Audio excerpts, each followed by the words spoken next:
Hello, welcome back. Kinetic energy से discussion बाकी था, वर्क पावर एनर्जी का डिस्कशन कर रहे हैं। राइट, बहुत सारी टाइप्स ऑफ एनर्जी हमने डिस्कस की। रेलेवेंट एग्जांपल्स याद रखने चाहिए। राइट, फिर अब है काइनेटिक एनर्जी। अब काइनेटिक एनर्जी और पोटेंशियल एनर्जी ये दो मैकेनिकल एनर्जी के ही हिस्से हैं। इन दोनों एनर्जीज को कलेक्टिवली हम कहते हैं मैकेनिकल एनर्जी। सो इसको हम डिटेल में डिस्कस करेंगे। सो काइनेटिक एनर्जी को कैसे डिस्कस करेंगे, इसको कैसे डिफाइन करेंगे। इसको ऐसे डिफाइन करते हैं कि it is the energy possessed due to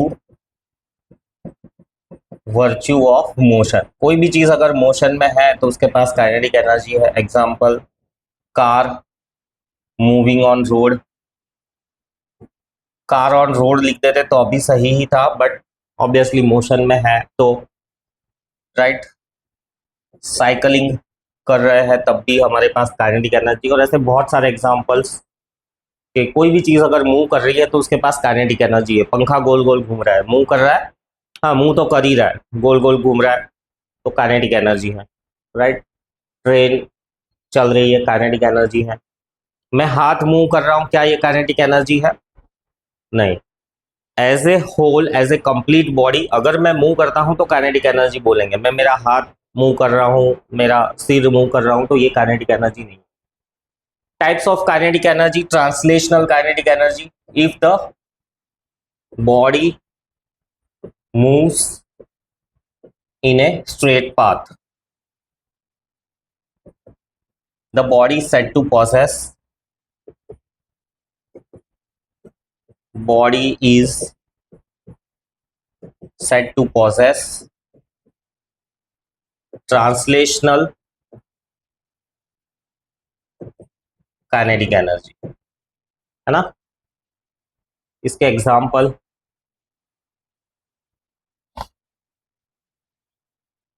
straight line में अगर कोई भी बॉडी मूव कर रही है तो उस बॉडी के पास है ट्रांसलेशनल काइनेटिक एनर्जी। तो ट्रांसलेशनल काइनेटिक एनर्जी का example,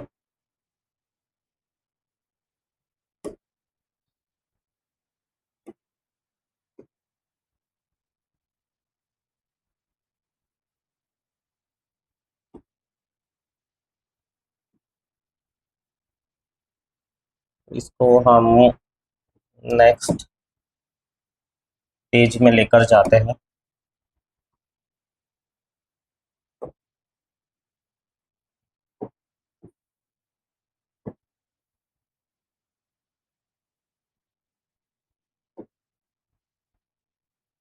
right, translational kinetic energy, इसका एग्जाम्पल, ट्रांसलेशनल काइनेटिक एनर्जी का एग्जाम्पल है कार ऑन रोड। वैसे थोड़ा बहुत टर्न तो लेती ही है कार, बट चलो शॉर्ट डिस्टेंस के लिए हम मान लेते हैं कि वो सीधा ही चल रही है। Car on road. Athlete on running track, athlete running on track. और बेस्ट परफेक्ट एग्जाम्पल है fruit falling from a tree. ये बेस्ट एग्जाम्पल है ट्रांसलेशनल मोशन का। पेड़ से फल का गिरना, क्योंकि पेड़ ज्यादा से ज्यादा 5-6 फीट से फल गिरेगा तो वो सीधा ही नीचे आएगा under the effect of gravity.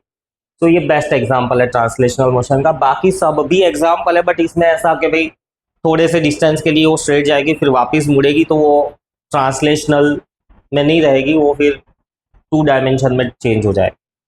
फिर rotational kinetic energy, it is the energy possessed due to motion around a fixed axis. एक फिक्स एक्सिस के अलोंग मोशन हो रहा है तो उसको हम कहेंगे रोटेशनल काइनेटिक एनर्जी। अर्थ का रोटेशन, रेवोल्यूशन नहीं, रेवोल्यूशन तो सर्क्यूलर मोशन में आएगा, रोटेशन रोटेशनल काइनेटिक एनर्जी है ना। टॉप, लट्टू गोल गोल घूमता है एक सेंट्रल एक्सिस के अलोंग, सो ये सब एग्जांपल्स है रोटेशनल काइनेटिक एनर्जी के। Vibrational kinetic energy, it is the energy possessed due to to and fro to and fro motion, या ऐसा भी कह सकते हो टू एंड फ्रो मोशन को हम ऑसिलेशन भी कहते हैं। सो अगर कोई भी ऑब्जेक्ट टू एंड फ्रो हो रहा है तो उसके पास वाइब्रेशनल काइनेटिक एनर्जी है। बेस्ट एग्जांपल है इसका पेंडुलम ऑफ क्लॉक, है ना, चाइल्ड ऑन ए स्विंग, झूले पे है कोई बालक, है ना, झूला झूल रहा है, तो वो भी वाइब्रेशनल काइनेटिक एनर्जी है, टू एंड फ्रो हो रहा है ना, राइट। स्केल को भी एक एंड पे पकड़ के रखो और दूसरे एंड से ऐसा टैप कर दो तो वाइब्रेट होती रहेगी। So vibrational kinetic energy, to and fro motion हो रहा है तो उसको हम कहेंगे vibrational kinetic energy. To and fro motion को कन्वर्सली हम ऑसिलेटरी मोशन भी कहते हैं। Spring, right, compressed and then released, तो वो भी वाइब्रेशनल मोशन अंडरगो करेगी, है ना। String, stretched string, plucked and then released, तो स्ट्रेच स्ट्रिंग लिखो या रबर बैंड लिखो, इलास्टिक लिखो, इलास्टिक को भी खींच के रखा है, प्लग किया और छोड़ दिया तो वो भी वाइब्रेट करेगा। सो वाइब्रेशनल काइनेटिक एनर्जी, क्या यूनिट्स है इनके, जूल्स। एनर्जी है यानी एक यूनिट तो फिक्स ही है, जूल्स। जो स्पेशल यूनिट्स थे वो मैंने ऑलरेडी बता दिए। हीट एनर्जी का स्पेशल यूनिट था, है ना, फिर इलेक्ट्रिक एनर्जी का स्पेशल यूनिट था, इलेक्ट्रॉन्स की एनर्जी के लिए स्पेशल यूनिट था। अब expression for the kinetic energy, ये डेरिवेशन है कि भाई काइनेटिक एनर्जी का एग्जैक्टली फॉर्मूला क्या है। तो ये डेरिवेशन है, बहुत ढंग से प्रेजेंट करना है, लिखना है। तो कैसे लिखेंगे इसको,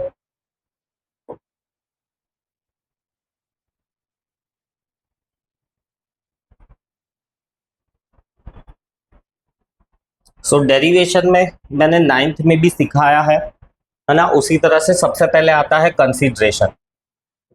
so consider a body of mass m, इसको लिख लिख के बहुत बार प्रैक्टिस करने के बाद ही डेरिवेशन ढंग से प्रेजेंट किया जा सकता है। तो कम से कम लर्न करो इसको, 4-5 बार प्रैक्टिस करो, री रिवाइज करते रहो। So consider a body of mass m, relevant diagram कुछ ऐसा रहेगा कि एक बॉडी है मास m की, इनिशियल वेलोसिटी उसकी 0 है, राइट।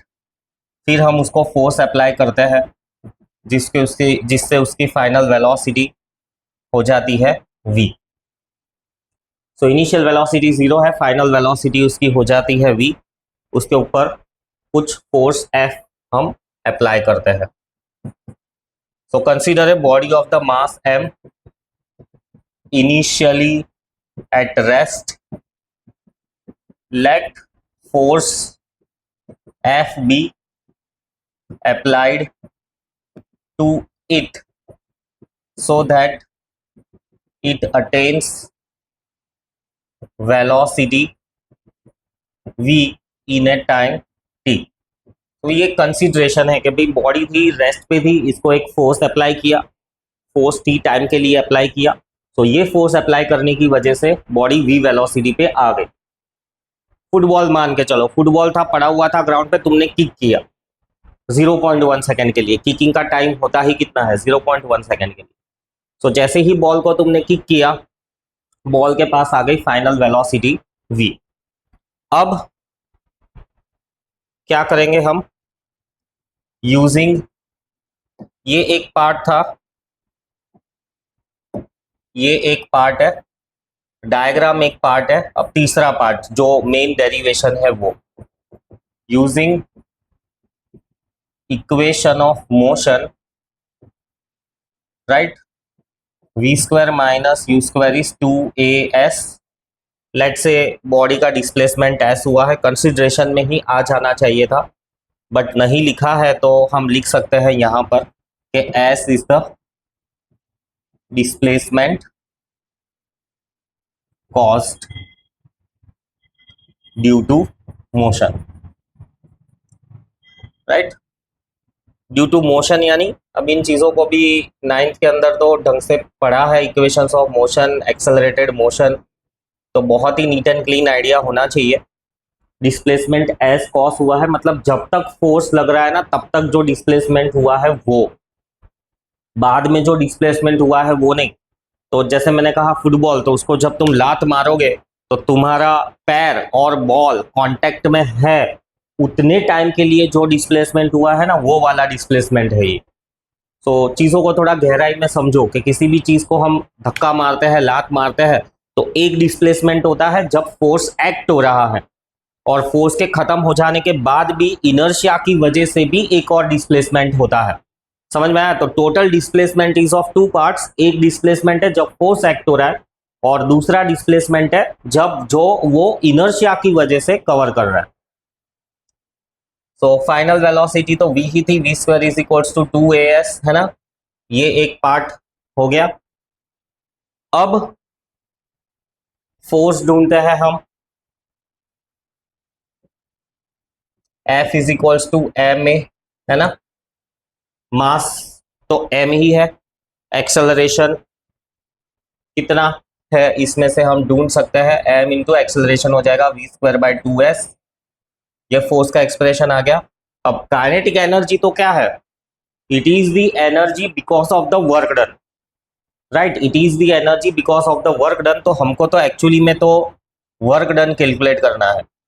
सो इसको थोड़ा और बेटर प्रेजेंट करूं मैं तो ऐसा लिख सकता हूं मैं कि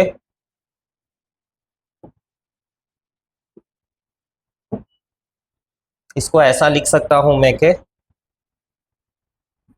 due to force some work is done which appear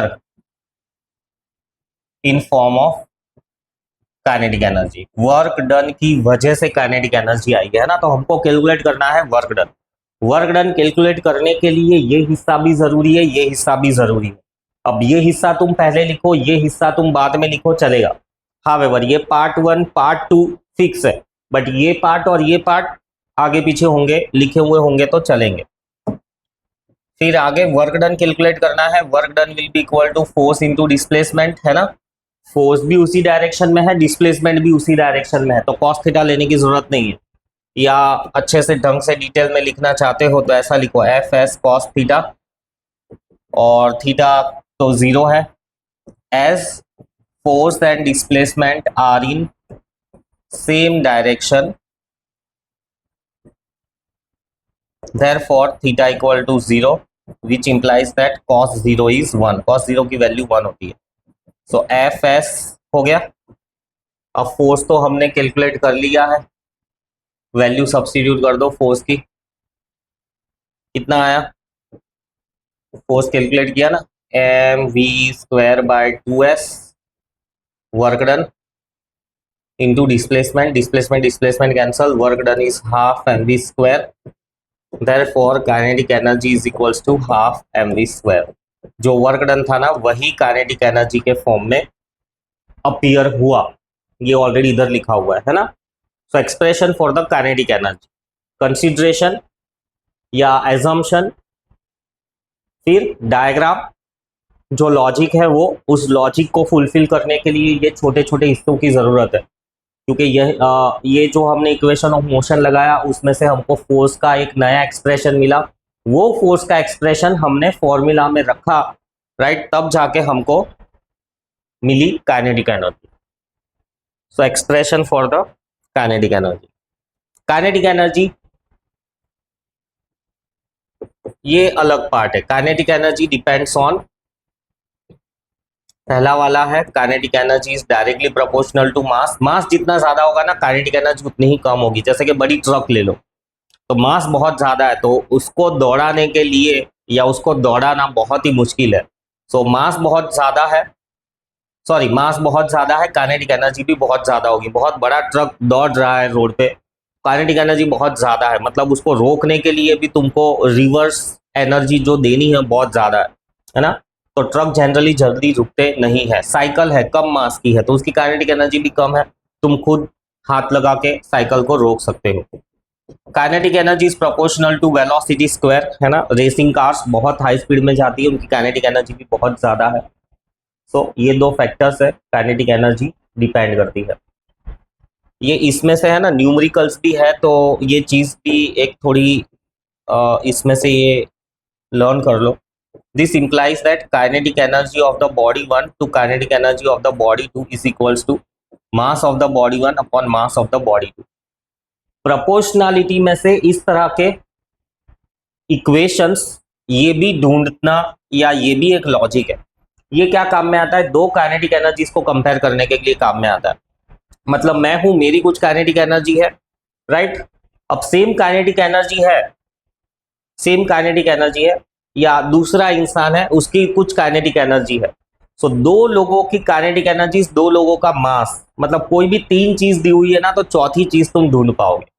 same way here also कि भाई kinetic energy of the object 1 to that of the kinetic energy of the object 2 will be equal to velocity of the object 1 square velocity of the object 2 square. So दो bodies के सिर्फ velocities दी हुई है, मास नहीं दिया हुआ है, तो इस इक्वेशन से तुम वेलोसिटीज कंपेयर कर पाओगे, वेलोसिटीज ढूंढ पाओगे न्यूमेरिकल से, इसके बेसिस पे। तो ढंग से याद रखना। तो expression for the kinetic energy खत्म हुआ, आगे बढ़ते हैं। काइनेटिक एनर्जी का रिलेशन मोमेंटम के साथ क्या है, how the kinetic energy is related with the momentum.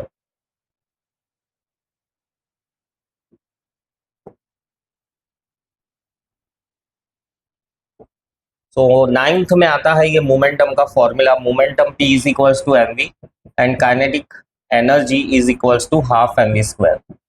So relation कैसे ऑब्टेन करोगे, इसको मैं multiply and divide by mass कर देता हूं, तो क्या हो जाएगा, half m square v square by m, half mv का होल स्क्वायर बाय m, और mv क्या होता है momentum, so p square by 2, p square by 2m। ये हो गया काइनेटिक एनर्जी और मोमेंटम के बीच का relation. So kinetic energy p square by 2m relation, ये भी न्यूमेरिकल्स में काम में आता है। मोमेंटम का फॉर्मूला, काइनेटिक एनर्जी का फॉर्मूला, काइनेटिक एनर्जी के फॉर्मूला में मैं कुछ मैनिपुलेशन करता हूँ। मैनिपुलेशन यही है कि मल्टीप्लाई डिवाइड बाय मास, तो मुझे रिलेशनशिप मिल जाता है। वर्क एनर्जी प्रिंसिपल, देखो ये डेरिवेशन जो किया ना उसी के बेसिस पे है। क्या कहता है work energy principal, it states that work done appears in the form of one or more type of energy and energy is utilized to do work। so work energy principal, इसको बहुत अलग अलग तरीके से हम समझ सकते हैं, राइट। वर्क डन जो है उसकी वजह से एनर्जी जनरेट होती है और एनर्जी की वजह से ही वर्क होता है। और मैंने ऑलरेडी एक्सप्लेन किया कि एनर्जी एक थियोरिटिकल एक्सप्लेनेशन है, वर्क डन एक मैथमेटिकल एक्सप्लेनेशन है, या वर्क डन एक मैथमेटिकल वैल्यू या नंबर है जो एनर्जी को डिस्क्राइब करता है। सो ये कहता है वर्क एनर्जी प्रिंसिपल कि भाई work done can be eventually converted into energy and energy, right, is eventually converted into work done। next type of energy जो है वो है potential energy। ये है different types of energy, chemical energy, light energy, radiant energy. Radiant energy मतलब सन की गर्मी गिरती है धरती पे और धरती पे से जो रिफ्लेक्शंस जाते हैं ना वापिस हवा की ओर, उसको हम रेडिएंट एनर्जी कहते हैं। थर्मल एनर्जी, आग की वजह से न्यूक्लियर एनर्जी, न्यूक्लियस की वजह से इलेक्ट्रिकल एनर्जी, इलेक्ट्रॉन्स के मूवमेंट की वजह से ग्रेविटेशनल एनर्जी। कोई भी ऑब्जेक्ट हाइट पे है तो उसके पास ग्रेविटेशनल एनर्जी है जिस वजह से वो नीचे आने की कोशिश करती है ना। अगर उसको ऑप्शन मिले तो नीचे आ ही जाएगा। जैसे ये पेन रखी हुई है, अब ये नीचे आने की कोशिश कर रही है पर इसके पास ऑप्शन नहीं है, बट जैसे ही मैं इसको ऑप्शन दूंगा तो ये सीधी नीचे गिर जाएगी। मैकेनिकल एनर्जी एक बहुत बड़ा वर्ड है जिसके अंदर ग्रेविटेशनल एनर्जी भी आ जाती है, काइनेटिक एनर्जी भी आ जाती है, पोटेंशियल एनर्जी भी आ जाती है, राइट, वाइब्रेशनल एनर्जी भी आ जाती है, साउंड एनर्जी भी आ जाती है। सो इस तरह से काफ़ी सारी एनर्जीज मैकेनिकल एनर्जी के अंदर इंक्लूडेड है। आगे बढ़ते हैं पोटेंशियल एनर्जी की तरफ, है ना। तो पोटेंशियल एनर्जी को कैसे डिफाइन करते हैं? It is the energy possessed due to virtue of position और कॉन्फ़िगरेशन, है ना। इस चीज को और ढंग से एग्जाम्पल के फॉर्मेट में लिखूं कि on first floor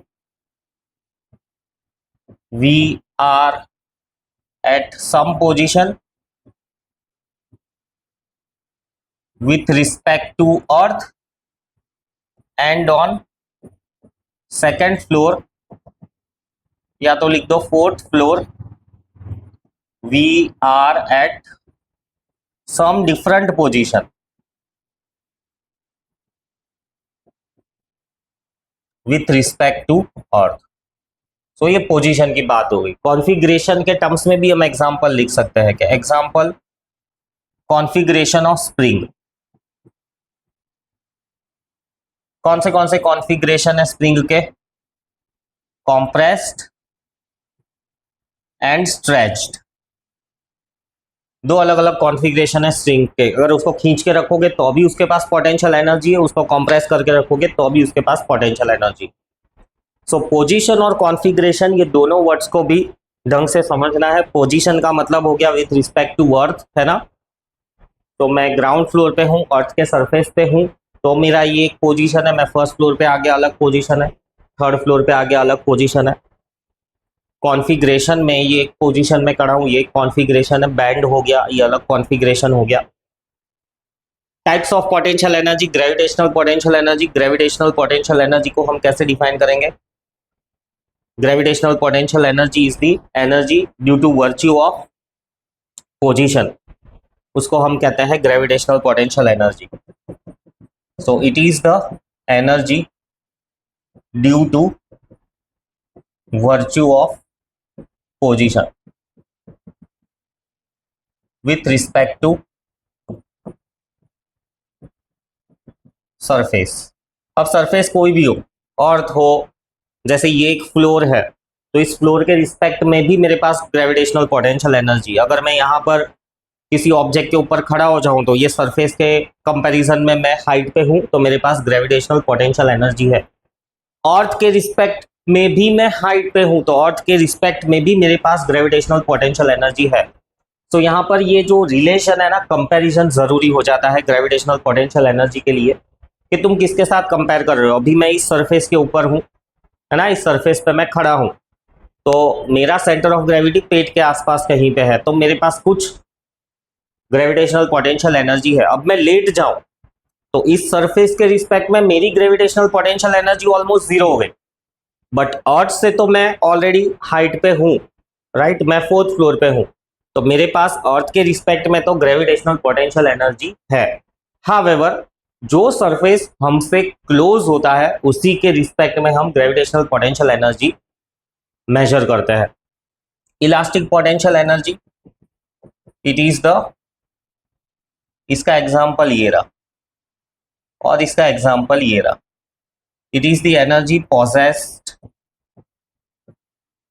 due to virtue of configuration. एक और एग्जाम्पल है इसका के बो एंड एरो, है ना। बो एंड एरो में भी बो को जब स्ट्रेच करके रखते हैं तो उसके पास इलास्टिक पोटेंशियल एनर्जी आ जाती है। पोटेंशियल एनर्जी का एक्सप्रेशन अगेन ये डेरिवेशन ही है, राइट।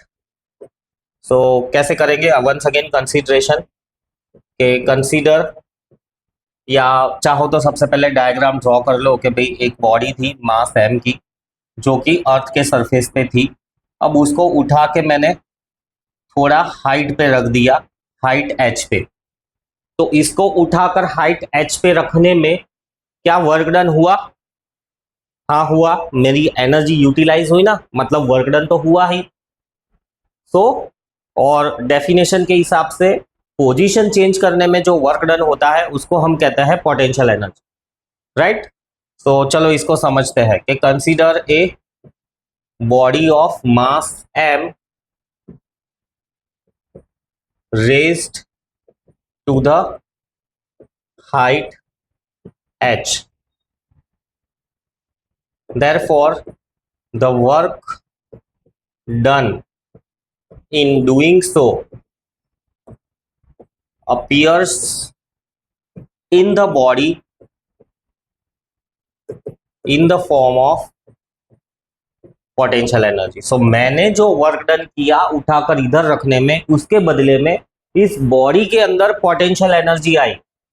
चलो कैलकुलेट करते हैं। So therefore work done will B force into displacement, right. Force को हम एम ए लिख सकते हैं, मास तो एम ही था बॉडी का, एक्सेलरेशन यहाँ पर कितना होगा जी, ग्रेविटी के अगेंस्ट रेस किया है तो ग्रेविटी ही एक्ट हो रही थी इस ऑब्जेक्ट पे, इसके पास कुछ इंजन तो था नहीं कि एडिशनल एक्सेलरेशन एक्ट हो रहा हो, रॉकेट तो था नहीं। रॉकेट के अंदर भी पोटेंशियल एनर्जी आती है बट उसका डेरिवेशन थोड़ा कॉम्प्लेक्स हो जाता है। ये कोई डेड बॉडी है, राइट, जिसके पास कोई खुद का फ्यूल नहीं है, तो एक्सेलरेशन सिर्फ जी ही एक्ट होगा। और डिस्प्लेसमेंट कितना हुआ है, H, and therefore this work done appears in the form of potential energy mgh, right. Simple derivation potential energy का। ढंग से इसको रीड करो, पढ़ो। फिर आगे जो है law of conservation of energy, इसका मैथमेटिकल प्रूफ, ये भी थोड़ा लंबा जाएगा। एक्सपेरिमेंटल प्रूफ, ये सारे टॉपिक्स कनेक्टेड है, तो इसको नेक्स्ट लेक्चर में लेंगे हम।